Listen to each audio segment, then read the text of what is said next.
સુરતમાં એક બાળકનું ગટરમાં પડી જવાથી મૃત્યુ નીપજ્યું હતું, જેને લઈ અને પરિવારજનોએ એસએમસી ઉપર આક્ષેપ કર્યા છે, જેને લઈ અને પોલીસે આખરે એસએમસી સામે ગુનો નોંધ્યો છે। સુરતના ખુલ્લી ગટરમાં બાળક પડી ગયું હતું અને 24 કલાક બાદ બાળકનો અતોપતો મળ્યો ન હતો, જે મામલે પોલીસે કોર્પોરેશનના જવાબદાર અધિકારી સામે સાપરાધ મનુષ્યવધનો ગુનો નોંધ્યો છે।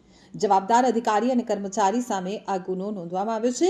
ગઈકાલે પરિવારે રોડ ચક્કાજામ કર્યો હતો અને અધિકારીઓ સામે ગુનો નોંધવા પોલીસને રજૂઆત પણ કરી હતી। મૃતક બાળકના ફોરેન્સિક પીએમની તજવીજ હાથ ધરવામાં આવી છે। તો માહિતી અનુસાર સુરતના વરિયાવ વિસ્તારની ઘટનામાં અમરોલી પોલીસે વિવિધ કલમો હેઠળ ગુનો નોંધ્યો છે। સુરત મહાનગરપાલિકાના જે તે સંબંધિત વિભાગના અધિકારીઓ અને તપાસમાં નીકળે તેવા લોકો વિરુદ્ધ ફરિયાદ નોંધવામાં આવી છે। મૃતક બાળકના પિતા શરદ અમૃતલાલ વેગડ દ્વારા આ ફરિયાદ નોંધાવવામાં આવી છે। પોલીસે મોડી રાત સુધી સ્મીમેર હોસ્પિટલ ખાતે ફરિયાદ લેવાની કાર્યવાહી હાથ ધરી હતી।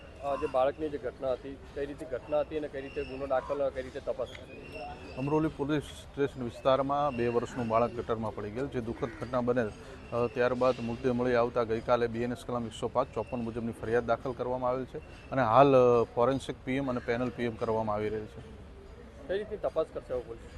પોલીસ સાંયોગિક પુરાવા એકત્ર કરી તેમાં એફએસએલની મદદ લઈ આગળની જે પણ છે કાયદેસરની તપાસ કરવામાં આવશે।